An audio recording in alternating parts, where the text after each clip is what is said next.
Je me suis fait virer. Je me suis fait virer. Je me suis fait... J'étais fille au père aux États-Unis pendant 7 mois. J'étais normalement censée rester 1 an, mais j'ai décidé de partir plus tôt que prévu. C'est un choix personnel parce qu'il se passait beaucoup trop de choses qui faisaient que je pouvais pas rester mentalement. Et quand j'ai pris mes valises pour sortir de la maison, elle a voulu me frapper, m'attraper, me tirer les cheveux et m'enfermer dehors alors que je n'avais pas fini de sortir. Pour les personnes qui ne savent pas c'est quoi des filles ou garçons au pair, ce sont des jeunes âgés de 18 à 30 ans qui partent vivre à l'étranger au sein des familles d'accueil. Puis eux, en fait, ils vont s'occuper des enfants de cette famille-là en échange d'un logement, de la nourriture et aussi de l'argent de poche. Et cette expérience-là, en fait, est censée les aider à avoir une immersion et d'apprendre la langue dans le pays où ces jeunes-là vont aller. Pour vous raconter mon expérience de fille au pair. Donc j'ai été aux États-Unis, je suis partie en septembre 2025. Et je suis allée dans une famille à San Diego, en Californie, où la maman était iranienne et le papa américain, avec 2 enfants, une petite fille de 2 ans et demi et un petit garçon de 6 mois quand je suis arrivée. J'aurais dû m'en douter que ça allait finir comme ça parce que dès la première semaine où je suis venue, il y avait déjà des petits signaux qui me disaient que, oula, fais attention ma belle. Quoi qu'il en soit, je vais pas cracher sur l'expérience de père parce que peut-être que j'y retournerai, peut-être que je n'y retournerai pas. Mais en tout cas, j'ai adoré mon expérience autre que les problèmes avec la famille. La famille savait être gentille avec moi, mais savait aussi me faire des phases pas possibles. Je vais pas dire que c'était horrible, que c'est une des pires expériences de ma vie, etc. Mais ça m'a laissé des petits traumas. Genre, j'ai fait des cauchemars de quelqu'un qui me filmait de caméra et de trucs pendant que j'étais là-bas et même après. Pour vous recontextualiser tout, en gros, j'étais dans une famille américaine parce qu'en tant que fille au père, tu habites avec la famille. Avant de venir, j'étais pas au courant qu'il allait avoir des caméras dans la maison et quand je suis arrivée, il n'y avait aucune caméra dans la maison à part les caméras pour surveiller les petits enfants qui dormaient. Je dirais peut-être 2 ou 3 semaines après mon arrivée, une matinée, je suis toute seule avec les enfants, les parents sont partis depuis à peu près, je dirais 20 minutes, et je fais du collage avec la petite, puis quelqu'un m'envoie un message sur mon téléphone. Je réponds, j'écoute le vocal, c'était un vocal, et je réponds au vocal. Ensuite, je pose mon téléphone sur le côté. Pendant ce temps, le petit garçon se réveille, et il commence à pleurer. Donc, je me lève pour aller le chercher, et la petite me dit, oui, il pleure, il pleure, il pleure. Je lui dis, oui, je vais le chercher, je vais le chercher. Je me lève pour aller le chercher, et la maman déboule dans le salon. Ça faisait 20 minutes qu'elle était censée être partie, et en fait, elle était dans la cuisine en train d'écouter ce qui se passait dans le salon. Donc à ce moment-là, il n'y avait pas de caméra connectée dans le salon, dans la cuisine ou nulle part d'autre, mais il y avait des caméras que tu peux regarder pour surveiller les enfants dans le salon et dans la chambre des enfants. Bref, elle déboule dans le salon et elle me dit « Comment on peut te faire confiance? Mon fils il pleure depuis 5 minutes, tu vas pas le chercher ?» alors qu'il venait juste de se réveiller. La petite te dit d'aller le chercher, tu ne vas pas le chercher et tout. Et la semaine d'après, ils ont mis des caméras dans le salon, dans la cuisine, devant la maison, dans le jardin. C'est déjà bien, non? Bref, du coup, je pense que c'est suite à cet événement que la maman a mis des caméras, mais je n'étais pas prévenue qu'il allait en avoir avant d'arriver, et avant de les mettre, ils ne me l'ont pas dit, et quand ils les ont mises, ils ne m'ont pas dit. Je les ai vues le matin, quand je me suis réveillée, après un week-end. Voilà, donc déjà, j'ai passé toute une journée sans savoir qu'il y avait des caméras dans la maison, parce que je ne les avais pas remarquées, donc ça, c'est interdit déjà. Au début, ça allait, il n'y avait pas trop de problème par rapport aux caméras, même si je leur ai dit que ça me dérangeait. Ensuite, à Thanksgiving, leurs amis sont venus à la maison, ou peut-être après Thanksgiving, je sais plus. Ils ont retiré les caméras. Alors que quand je leur ai dit que les caméras me dérangeaient, ils ont dit que tous les Américains en avaient dans leur maison et que c'était tout à fait normal ici. Alors pourquoi, quand vos amis viennent, vous enlevez les caméras? Bref, ça c'est un détail autre qu'on va laisser. Ils ont enlevé toutes les caméras comme si de rien n'était quand leurs amis sont venus à la maison. Ensuite, ils les ont remises dès que leurs amis sont partis, évidemment. Et c'est là que j'ai commencé à recevoir des messages la journée par rapport aux caméras. Quand la petite dormait, ils m'envoyaient des messages en mode qu'est-ce qui se passe, pourquoi elle pleure, qu'est-ce qui se passe, non, voilà. Ça déjà c'est stressant quand t'as un enfant à gérer, mais qu'en plus t'as les messages de la maman à côté qui te dit qu'est-ce qui se passe, pourquoi elle pleure. C'est une enfant de 2 ans, elle pleure, c'est normal, d'accord. Bref, ça a commencé comme ça. Ensuite, quand il y avait des disputes ou des malentendus, je me prenais des remis où les parents ne me répondaient jamais quand je faisais une demande ou que je réclamais une discussion ou que je réclamais quoi que ce soit. Ensuite, c'était à base d'insultes, la maman qui me disait F-U-C-K-U ou Get out of my house quand elle n'était pas contente. C'était à base de... elle me parlait comme si j'étais sa chienne, pour ne pas être trop vulgaire. Je pourrais même mettre des enregistrements parce que j'en ai. Quoi qu'il en soit, j'ai pas passé une super expérience. Si vous voulez que j'en raconte plus ou que je donne d'autres story time, je pourrais le faire. Pour l'instant, voilà, c'est pour ça que je m'étais surtout absentée de TikTok pendant tout ce moment. J'étais pas très bien mentalement, ça me bouffait un peu le moral, et ma santé mentale et physique et tout ce que vous voulez. J'étais très contrariée et c'est pour cette raison que j'ai préféré rentrer en France. Je suis rentrée il y a 3 semaines et j'ai trouvé un travail dans la foulée en colonie de vacances où je suis actuellement. Et tout va très bien, je me sens bien ici, je me sens comprise et je parle français, on me parle français, je comprends, il n'y a pas de malentendu, je ne me sens pas agressée ni observée par des caméras. Par contre, je suis traumatisée par les caméras, ça, je tiens à le préciser. J'étais fille au père aux États-Unis pendant 7 mois. J'étais normalement censée rester 1 an, mais j'ai décidé de partir plus tôt que prévu. C'était un choix personnel parce qu'il se passait beaucoup trop de choses qui faisaient que je pouvais pas rester mentalement, c'était pas possible. Donc, je vais vous expliquer bien évidemment tout ce qui s'est passé, parce que les filles qui font des TikTok ou qui racontent que c'est la belle vie, que c'est la meilleure expérience, etc., c'est faux. Je vous dis, c'est faux. En tout cas, pour moi, ça s'est mal passé, et je connais plein d'autres personnes où ça s'est mal passé aussi. Étant donné que j'étais toujours sur place, je pouvais pas trop faire de TikTok péjoratif ou quoi pour expliquer un petit peu ce qui se passait, parce qu'ils peuvent vous virer du programme. Je sais que c'est déjà arrivé, donc j'avais pas forcément envie de me faire virer. Donc maintenant que je suis rentrée, je vais clairement tout déballer, parce qu'il y a trop de choses à dire, vraiment trop de choses à dire. Pour vous teaser, disons que je me suis enfuie d'une famille, pour vous dire, tellement c'était la folie. Je me suis enfuie, j'ai pris mes clics et mes claques, je me suis barrée. Bref, c'était n'importe quoi. Mais du coup, je suis rentrée et en vrai, c'était le meilleur choix que je pouvais faire parce que j'avais clairement fini là-bas et mentalement, c'était plus possible. Non mais là, c'est plus possible ce qui se passe. Putain, il y a des caméras en plus. Ils ont tourné les caméras. Genre, pour ceux qui savent pas, là, je suis actuellement fille au père dans une famille près de Vienne. Sauf que au début tout se passait bien, vous voyez, je vous avais dit genre ouais c'était trop bien, j'étais dans l'euphorie du début et tout, la première semaine c'était très bien passé et tout. Sauf que là cette semaine ça a fait que s'empirer, genre les comportements de la mère et tout. J'ai découvert que la mère est clairement un gros pervers narcissique. Donc voilà, c'est vraiment super cool. Et au début j'avais remarqué qu'il y avait des caméras là, vous pouvez la voir là derrière moi. Et au début, j'avais dit j'acceptais tout. Genre au début j'étais là, ouais il y a des caméras mais tranquille, au moins ils verront que je fais bien les choses et tout, parce que dites-vous c'est des caméras Ring, genre vous pouvez entendre le truc et vous pouvez avoir en temps réel sur votre téléphone ce qui se passe.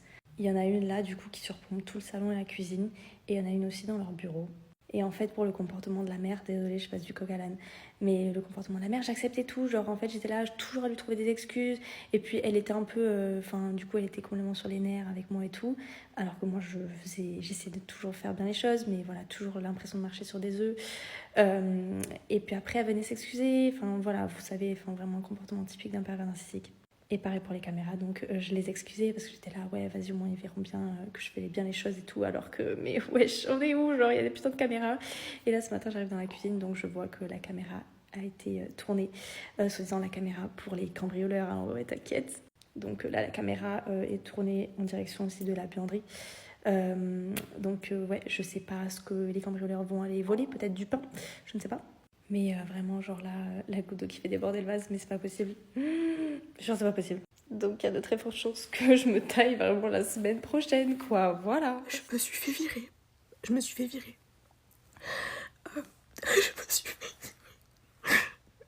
virer, les gars.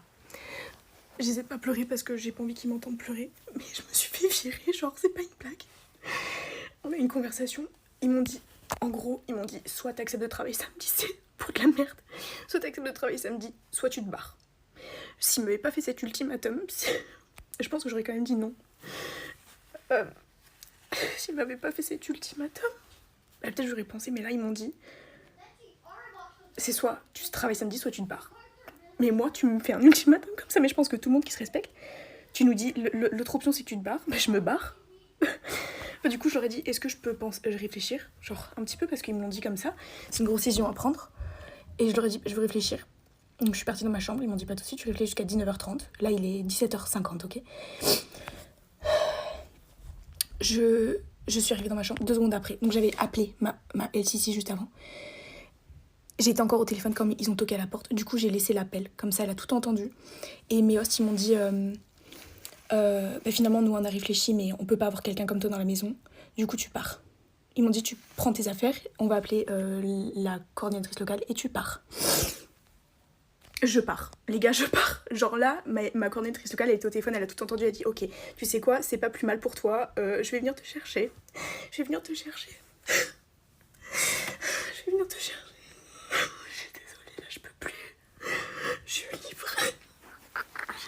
comprenez à quel point, genre.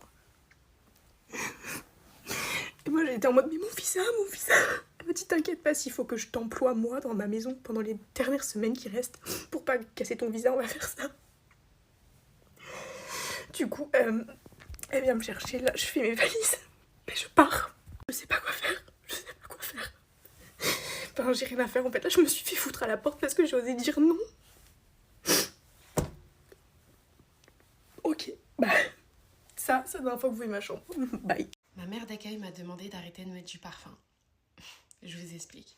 Faut savoir que quand je suis arrivée dans cette famille, j'étais pas du tout au courant que la maman elle avait une sensibilité aux odeurs. Quand je l'ai appris, c'était dans un mail où elle m'avait écrit toutes les règles de la maison et là j'ai pu lire qu'elle était sensible aux odeurs. Mais je pensais vraiment pas à ce point-là. Bref. Donc j'arrive dans la famille, moi il faut savoir que je suis une meuf hyper maniaque, c'est-à-dire que même sur moi j'ai besoin de prendre 2 douches par jour, genre j'ai besoin de me parfumer, enfin je pense que c'est propre à chacun ce genre de choses, mais bref, au bout de 2 semaines dans cette famille, elle m'a envoyé un long mail m'expliquant que mon parfum la dérangeait et que il fallait que j'arrête d'en mettre. 2 semaines après être arrivée, je vous jure que c'était très dur, c'était un très très coup dur pour moi parce que tu quittes la France, tu quittes tout, tu quittes ta famille, t'as plus de repères, t'es dans une famille où ils parlent un autre langage, enfin une autre langue, d'autres habitudes et là on te demande d'enlever une partie de ton identité. Ça a été hyper compliqué, ça c'est un fait. Deuxième fait, quand je suis arrivée, elle m'a montré comment faire les machines. Et j'étais hyper surprise parce qu'en fait, elle mettait juste une lingette dans la machine pour laver ses vêtements. Et j'étais hyper surprise. Du coup, je lui ai dit, moi par contre, j'aimerais bien acheter de la lessive si c'est possible et tout. Elle m'a dit oui, pas de souci. Sauf qu'en fait, j'avais peur d'acheter une lessive trop odorante pour elle. Donc, je lui ai proposé qu'on aille ensemble. Et là, je me suis retrouvée du coup à acheter une lessive vraiment genre sans odeur, les filles. 0 odeur, juste de la lessive pour laver les vêtements. Deuxième choc pour moi parce que moi, il faut savoir que j'ai grandi avec une mère qui mettait le bidon de lessive dans la machine. Donc ça a été vraiment un très gros choc pour moi. Mais je respecte la famille où je suis, leur rythme de vie. Donc vas-y, au calme, j'ai fait l'effort. Hier, la goutte d'eau qui fait déborder le vase, pour moi déjà tout ça c'était énorme. Un gros changement pour moi, mais j'ai fait l'effort. Hier, elle me renvoie un message en me disant que en gros... parce que j'avais gardé sa fille 2 jours d'affilée, genre assez longtemps, et elle me dit que elle sent une odeur sur Brie qui lui est très désagréable et elle me demande d'arrêter de mettre en gros de la crème, arrêter de mettre des choses odorantes. Je vous avoue que depuis hier je suis grave dans le mal, genre je suis grave dans le mal, je vais pas vous cacher. Hier j'ai fait pratiquement que pleurer parce que pour moi tu peux pas demander ça à quelqu'un, tu peux pas. C'est pas possible.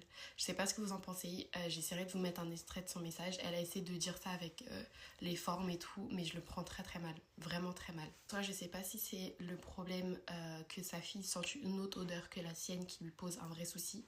Si elle a vraiment des problèmes au niveau de la sensibilité odorante. Mais franchement, c'est un très coup dur pour moi. Je vous laisse juste imaginer 2 secondes. Vous êtes à l'autre bout du monde, dans une famille que tu connais pas, une langue que tu connais pas. Là, on te demande en fait d'enlever ton odeur. On te demande de rien sentir. C'est pas une dinguerie de demander ça à quelqu'un. C'est pas une dinguerie. Ok les gars, j'espère que vous allez bien. Vous êtes beaucoup à me poser des questions concernant mon expérience en tant que fille au père. Du coup, j'ai décidé d'y répondre. Déjà, pour les personnes qui ne savent pas, ça fait déjà 1 an que je vis en Angleterre. J'ai fait 3 mois à Manchester et 1 an, donc là je suis encore à London. Je fais mes 1 an sur Londres et franchement c'est ouf parce que le temps il passe méga vite. Déjà, je vais vous raconter un peu mon expérience à Manchester et comment ça s'est passé, comment ça s'est déroulé, les FaceTime avant que j'atterris en Angleterre. Déjà, pour commencer, je me suis inscrite sur le site Open World, c'est un site libre. En fait, t'as pas besoin de passer par une agence. Tu crées ton dossier, tu mets tes photos, tu te vends et en fait, directement, tu peux être en contact avec des familles. Pendant longtemps, j'ai eu des refus, personne ne m'a calculé et tout. J'ai continué jusqu'à que je tombe sur cette fameuse famille. Je suis tombée sur une famille, what the fuck? Je suis tombée sur une famille pakistanaise musulmane. Donc moi, j'étais trop contente. Allez hop, on envoie un message. La maman, elle m'a kiffé directement. Elle m'a dit oui, pourquoi tu veux devenir fille au père? Je lui ai expliqué que voilà, moi je voulais parler anglais, mon anglais est vraiment bad et je suis vraiment là pour progresser. De plus, vous êtes une famille musulmane, donc moi ça m'arrange parce que je pratique et tout. Voilà. On n'a pas perdu du temps. Elle m'a appelé directement en FaceTime. Comment vous dire les gars? Et quand j'ai repris, je savais pas dire un mot en anglais. C'est-à-dire que moi j'avais prévu mon texte parce que je me suis dit c'est logique. Elle va me poser des questions sur ma vie, elle va me dire ouais, ça fait combien de temps t'as fait du blessing et tout. C'est-à-dire moi j'ai déjà prévu mon texte, comment ça? Juste te dire, juste histoire qu'elle dise bon, ça va au moins à un petit niveau, tout ça. Les gars, deuxième FaceTime avec le papa. Pété de oui. Je ne comprenais rien. Je faisais que me répéter. Je disais, oh, I'm so sorry, man, you're so bad, I'm not understand et tout. Et je sais même pas comment ils se fait pour me prendre. Sérieusement, wallah, je sais pas comment ils se sont dit, on va prendre quelqu'un qui sait même pas parler. Genre vraiment. moi je prendrais jamais le risque de ramener quelqu'un qui sait pas parler français, elle va s'occuper de mes enfants, mais pourquoi faire? Genre, mais pourquoi faire? Et eux, oh subhanallah, c'est incroyable parce qu'ils m'ont vraiment tendu la main, ils se sont dit, elle va dire, tu sais quoi, viens ici toi. Mais les gars, au début c'était chaud, hein. Je parlais la langue des signes. La maman, à chaque fois qu'elle me demandait un truc, elle était obligée de se déplacer, c'est-à-dire qu'elle me demandait, j'étais là, elle me raconte quoi la scène, tu vois. Et du coup, elle se déplaçait, elle me dit, ah, mais ça, c'est ça. Ils m'ont appris les chiffres, ils m'ont appris l'alphabet, ils m'ont appris à dire comment on dit monter, descendre, je savais même pas ça. Elles m'ont appris à former des phrases, elles m'ont appris à lire correctement, à bien prononcer certains mots. Elles m'ont tout appris, vraiment pépite. Elles avaient 8 ans et 3 ans et elles m'ont tout appris, genre vraiment incroyable. Là, vous allez me dire, pourquoi tout le temps tu dis que t'as pas aimé Manchester et tout. Les gars, certes, j'avais une bonne famille, certes, les enfants ils étaient bien éduqués, mais c'était pas possible pour moi. Genre vraiment, comment vous faites pour vivre dans des petites villes? Comment vous faites? Juste, il y a juste un lieu où tout le monde se rejoint et puis basta. Non, non, c'est tout much pour moi. Je peux pas. Moi, je suis une Parisienne, je suis née à Paris, j'ai grandi à Paris. Toute ma vie, j'ai vécu dans une grande ville. Je ne peux pas les petites villes. Et je savais pas que Manchester, c'était aussi petit comme ça. Manchester, c'est nul à chier. J'ai jamais vu ça. Mais c'est éteint. Éteint. Finalement, en fait, j'ai fini par détester Manchester. Les 2 premières semaines, ça allait. Et puis après, le reste, non, j'ai détesté. Je pleurais tous les jours. J'étais dans le mal. De plus, la famille, elle cuisinait pas, tu vois. Et moi, j'avais un peu honte de demander à la mère, oui, est-ce que vous pouvez m'acheter ça? Alors que c'était dans mon contrat. Donc, je faisais en fonction de ce qu'elle achetait. Mais en fait, ils achetaient que du congelé. Ça veut dire que c'est pas possible de manger tous les jours du congelé, tu vois. Genre, ils mangeaient, je vous jure, les gars, en 3 mois, la mère, elle n'a cuisiné qu'une seule fois. Ils mangeaient tous les jours du surgelé, du surgelé, du surgelé. Dehors, c'était pas bon la nourriture anglaise, vous savez très bien, ils sont pas réputés pour la bonne food et tout. C'était invivable, je n'en pouvais plus, je n'en pouvais plus. Des fois aussi, il y avait des trucs avec la famille que je ne supportais pas. Par exemple, quand la mère elle me reprochait un truc, au lieu de me le dire directement, elle boudait. Et vous savez comment les amis sont, ta femme elle boude, donc toi aussi tu boudes. Donc tous les deux, des fois, ils étaient là, ils me boudaient, mais je savais pas pourquoi. Mais moi, tu fais la gamine, je fais la gamine. Donc moi, tu me boudes, je te boude. Du coup, c'était donnant-donnant. Mais les gars, je vous jure que c'était relou. Des fois, c'était pesant. En fait, la maman, à un moment donné, elle est tombée malade et elle a dit, bon, Mita, j'ai plus besoin d'une fille au père. Donc voilà, est-ce qu'on peut rompre le contrat? Moi, j'étais en mode, non, pourquoi et tout. J'avais trop peur de pas retrouver une autre famille. Donc pendant 2 semaines, j'ai persévéré de ouf. J'ai demandé à Allah de me faciliter pour trouver une nouvelle famille parce que je voulais pas que l'aventure se termine pour moi et tout. Je viens d'arriver, c'est tout nouveau. J'ai fini par m'adapter au pays et tout ça. Donc non, je voulais pas partir. Donc j'ai demandé à Allah de me faciliter. Allah m'a facilité. Et au bout de 2 semaines, je suis tombée sur ma nouvelle famille. Et ma nouvelle famille, je vais vous en parler dans une prochaine vidéo. Ma host family m'a virée après 10 mois et demi ensemble et je me suis virée du programme d'au pair. Je vous raconte. Donc, pour ceux qui ne me connaissent pas, j'étais au pair aux États-Unis. J'étais au Texas. Je suis partie avec l'agence Cultural Care. J'ai beaucoup de choses à dire aussi sur cette agence. Donc, pour tous ceux qui veulent savoir et qui sont intéressés par le monde d'au pair et comment ça se passe vraiment, je vais tout raconter. Donc, j'ai fait un TikTok il y a quelques semaines où je disais que les Américains, je pouvais pas vivre en Amérique par rapport à la bouffe et la communication. Je me suis fait défoncer dans les commentaires. Tout le monde me disait, mais non, mais pas du tout. Les Américains, ils sont hyper friendly. C'est super facile de parler avec eux, tout ça, tout ça. Oui, c'est super facile de parler avec eux en extérieur, mais tout est fake. Il y a 0 petite communication. Donc, je vais essayer de faire ça rapide. Mais l'histoire est un petit peu longue, donc appuyez sur 2 fois, voilà, pour que ça aille plus vite. Donc dites-vous que moi, j'étais dans ma famille depuis 10 mois et demi, bientôt 11. Tout se passait très bien, à peu près. Avec ma host mom, on s'est jamais super bien entendu, mais ça allait. Enfin bon, voilà, comme certaines personnes, tu t'entends pas forcément avec tout le monde. Donc voilà, on n'était pas forcément d'accord sur plusieurs points, et même sur l'éducation de son enfant, mais qui du coup... Bah, moi j'étais au pair, donc forcément j'étais un peu investie dedans. On n'était pas forcément d'accord, mais bon, ça passait. Avec mon host dad, relation de fou, on s'est toujours super bien entendu. Il a toujours été adorable avec moi. Et mes 2 kids, mes amours. Mon plus petit kid, mon amour, je l'aimais de tout mon cœur, je lui ai tout donné, tout mon amour, tout. Le plus grand, je le voyais un petit peu moins, mais pareil, je l'adorais, enfin, il était adorable. Et donc... la semaine dernière, parce que c'était que la semaine dernière, j'ai l'impression que c'était il y a 10 mois. Lundi soir, je vais chez ma copine, je suis chez Emeline, gros bisous si tu passes par là. Et je rentre, et là, mes os m'attendent. Ils sont dans l'entrée et m'attendent, comme ça, sur une chaise. Je fais, oula, qu'est-ce qui se passe? Et donc, mon host, il me dit, assieds-toi. Je fais, ok. Dites-vous que je suis partie chez ma copine, tout se passait bien, hein, tout se passait bien. On était partis en vacances 2 semaines avant, il y a eu quelques petits accros, mais rien de fou. Enfin, comme tu t'embrouilles avec ta famille parce que t'es pas d'accord sur quelque chose, quoi. Bref, du coup, il me dit, assieds-toi. Je fais, ok. Je fais, bah, qu'est-ce qui se passe? Et il me dit, donne-moi tes clés de voiture. Je fais, ok. Moi, j'étais dans le déni, hein. À ce moment-là, je comprends pas. Je me dis juste, je sais pas, il m'enlève ma voiture parce que, je sais pas, j'en sais rien, j'ai fait une connerie. Dans le déni, mais dans le déni, la meuf, hein. Et bref, et là, il me dit, assieds-toi, écoute bien ce que je vais te dire. Il me dit, tu vas monter en haut, tu vas faire toutes tes valises. et tu ne reviens plus jamais dans cette maison et tu n'adresses plus la parole à aucun membre de cette famille. » Mes bras m'en tombent. J'étais en mode, mais qu'est-ce qui s'est passé? Enfin, je comprenais pas, donc j'essayais de demander qu'est-ce qui s'est passé. Enfin, expliquez-moi, quoi. Et puis il me disait, non, tu arrêtes de parler, tu montes en haut, tu fais tes affaires et tu t'en vas. Dites-vous que, je vous rappelle, je suis partie chez ma copine, tout se passait bien. Tout se passait bien. Donc là, je rigole de nerfs parce que je comprends pas. Genre et je monte et je fais mes affaires. Et j'étais en mode, mais qu'est-ce qui est en train de se passer, quoi? Enfin, je comprenais rien. Il voulait pas m'expliquer. Quand je demandais de m'expliquer, il m'a dit, vaut mieux pas parler sur le coup de la colère. Je dis, mais t'es en train d'agir sur le coup de la colère, c'est pas mieux, donc... Bref. Anyway, ils m'avaient pris un hôtel. Ils m'ont dit, on t'a pris un hôtel pour la nuit, puis après, pour le reste, en gros, tu te démerdes. Mais là, en gros, tu pars maintenant tout de suite, quoi. Et dites-vous, il était 23h. 23h30, même. Donc, vous vous doutez bien que je ne suis pas allée dans cet hôtel, parce que, enfin, j'y suis allée, Emeline est venue me chercher, bref, tout un mess. Eme est venue me chercher chez moi, on habite à 30 minutes, hein. Franchement, ma vie. Et on s'est rendu à cet hôtel et j'ai dit c'est mort, je ne dormirai pas là, c'est mort. Du coup, je suis allée dormir chez Emeline. Mais tout ça pour dire que j'ai raison quand je disais que la communication chez les Américains, ils ne savent pas faire, ils ne connaissent pas. Parce que donc là, c'est soi-disant... Je raconterai dans un autre TikTok, je vais raconter la suite de pour qui, de pourquoi, que vous compreniez à quel point aussi ces Amerlocs sont complètement tabaillots. Mais donc là, soi-disant, c'est qu'ils auraient vu un TikTok, on va dire. Voilà, ils ont vu un TikTok où moi je parlais mal d'eux. Pour ceux qui m'ont suivi sur TikTok cette année, j'ai pas du tout mal parlé d'eux. Il y en a un seul où je me suis un petit peu énervée par rapport à l'iPad, c'est tout. Il y en a un autre où j'ai dit qu'ils étaient radins. Désolée, c'est pas de ma faute si vous êtes radins, vous voulez pas l'entendre, voilà. Bref, tout ça pour dire que même pas ils m'en ont parlé. Genre même pas, ils ont essayé de comprendre pourquoi j'ai dit ça. Non, ils m'ont viré. Ils m'ont foutu à la porte. Genre, vous vous rendez compte de la dinguerie que c'est? Jamais en France on te fait ça. Jamais, imaginons, t'es dans un restaurant, tu fais une connerie, tu dis une connerie.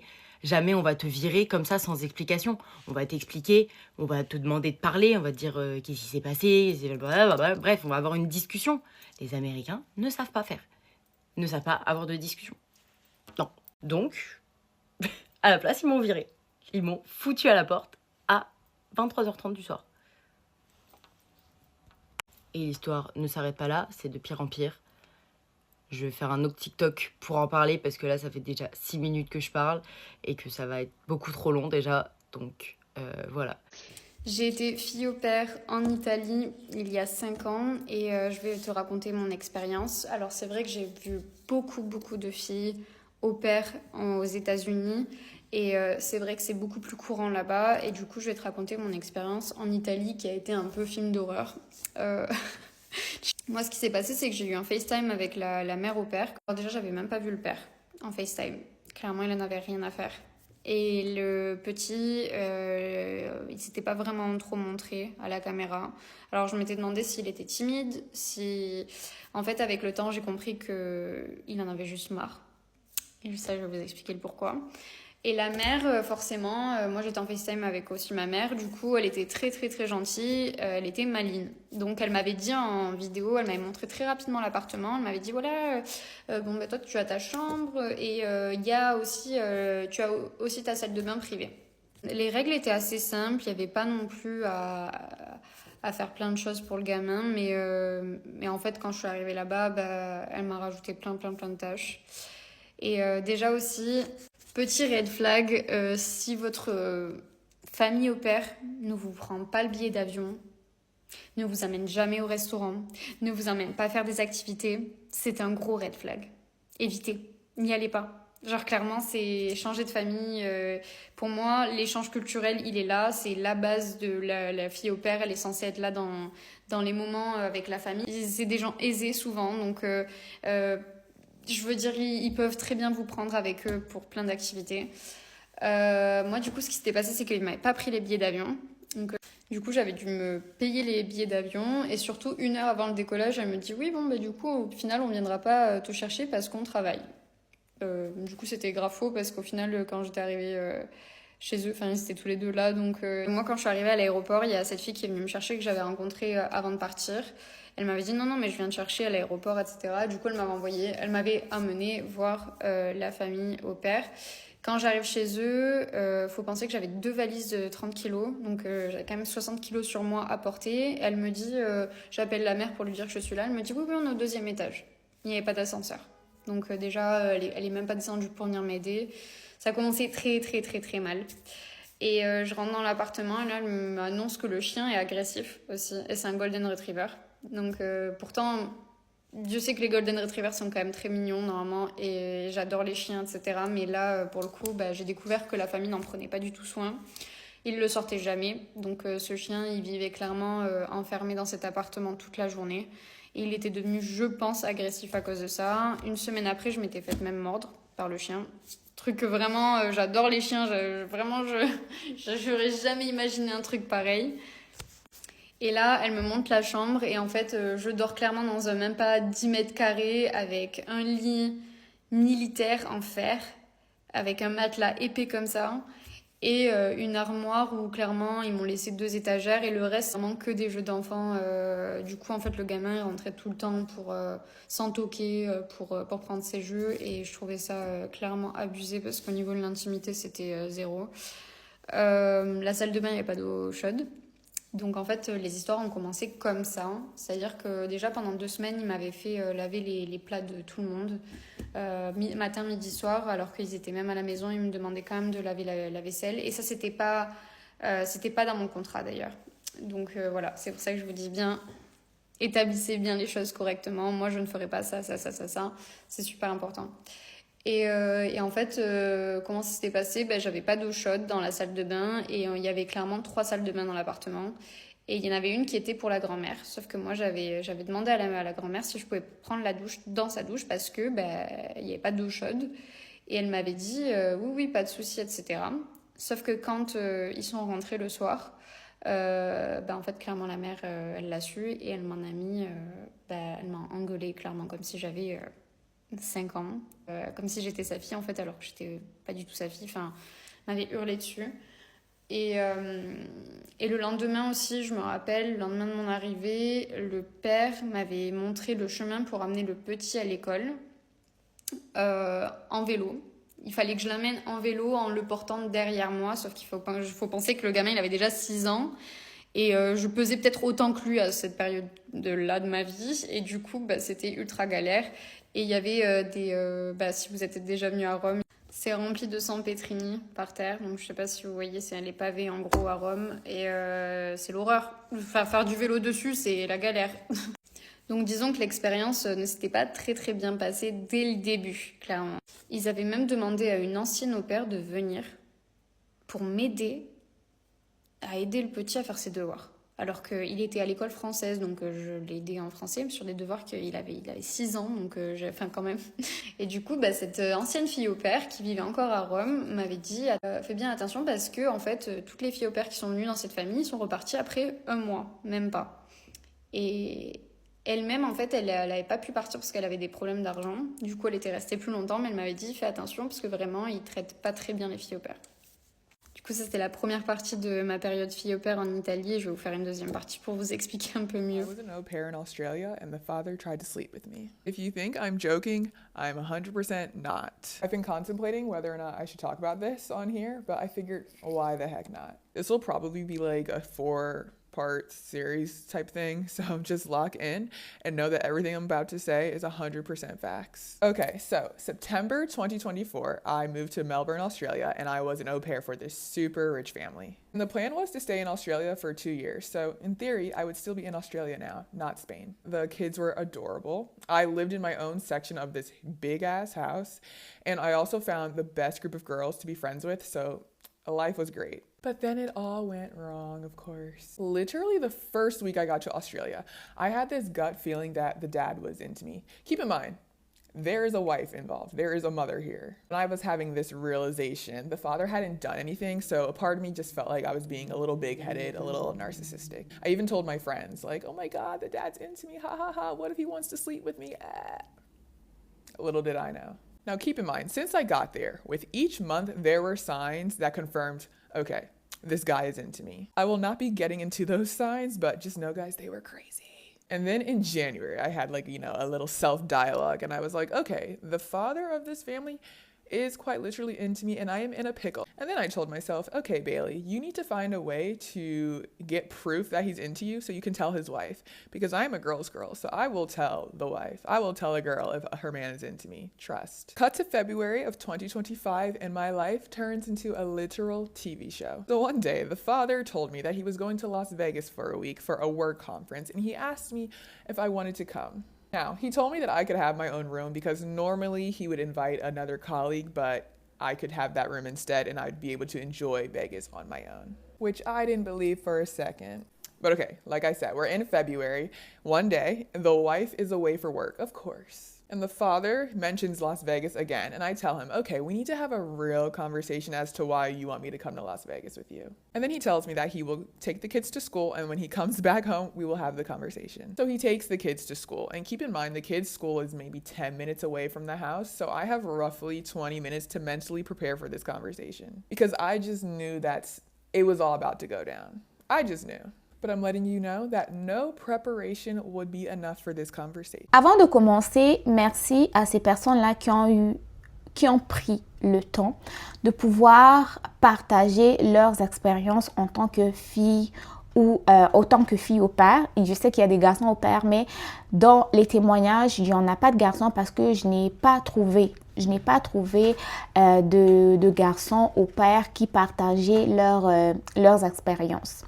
Donc, merci une fois de plus à vous d'avoir vraiment pris le temps de partager votre expérience et cette expérience-là va sensibiliser certaines personnes qui veulent faire fille au père ou garçon au père. Sensibiliser et non décourager. Non décourager, pourquoi? Parce qu'il y a des personnes aussi qui vivent des bonnes expériences en tant que fille ou garçon au père. Mais comme vous savez, dans la vie, tout n'est pas rose. Hein? Il y a des personnes qui vont avoir des bonnes expériences, il y a des personnes qui vont vivre des pires expériences. Mais le but de faire cette vidéo, c'est tout simplement pour avertir ces jeunes-là que des fois, tu vas vivre une bonne expérience. Des fois, ça ne sera pas une bonne expérience. Il y a telle chose qui peuvent arriver. Et c'est à ces personnes-là, en fait, de juger, décider s'ils vont prendre le risque ou pas. Et même s'ils prennent le risque d'y aller, ça ne veut pas dire qu'ils vont obligatoirement vivre une mauvaise expérience. Okay? Ils peuvent avoir une bonne expérience ou une mauvaise expérience. Mais ce qui est important, c'est qu'ils sachent que s'il y a ce genre de choses aussi qui peuvent arriver, ok? Donc, c'est vraiment quand même courageux. C'est quand même courageux pour les jeunes et surtout même pour leur famille de pouvoir laisser ton enfant aller dans un autre pays carrément, vivre chez des gens, être nourri, même s'il y a un peu d'argent de poche, mais tu ne sais pas ce qui peut arriver, ok? Mais il faut quand même être audacieux pour pouvoir le faire parce que même si c'est une famille qui a des enfants dont tu vas t'en occuper, tu ne sais pas vraiment le fond de ces personnes-là. Tu les connais même pas aussi et eux aussi, ils ne te connaissent pas. Donc, de part et d'autre, il faut être audacieux, courageux. En même temps, pour ces familles-là qui vont accueillir ces jeunes-là parce que c'est leurs enfants qui vont mettre quand même à disposition. Et pour les jeunes, tu arrives dans une nouvelle famille dont tu connais personne. Donc, de part et d'autre, il faut quand même être audacieux pour faire ça. De mon côté, est-ce que j'aurais été assez audacieuse pour aller faire une immersion dans un autre pays, vivre chez des gens que je ne connais pas, m'occuper de leurs enfants? Je ne sais pas. Je ne sais pas vraiment. Je ne sais pas, mais chacun de nous a son degré de courage. Et pour certains d'entre vous, peut-être que c'est facile, mais de mon côté, je ne sais pas, ok? Parce que comme vous avez entendu dans les différents témoignages là, il y en a que ça aurait pu ça aurait pu dégénérer quoi. Donc voilà, je ne sais pas parmi vous s'il y a des parents dont les enfants ont été au père ou s'il y en a parmi vous des personnes qui ont eu à vivre cette expérience-là d'être au père. Si c'est le cas, partagez dans les commentaires. Mais si vous n'avez pas d'enfants qui ont vécu ou si vous-même, vous n'avez pas vécu cette expérience-là, Qu'est-ce que vous en pensez? Parce que moi, je suis vraiment ambiguë. Je ne suis pas trop sûre que c'est... Mais c'est quand même gagnant-gagnant. Toi, tu t'occupes des enfants. Eux, ils vont te loger, te nourrir, même te donner un peu d'argent de poche. Voilà. À vous dans les commentaires.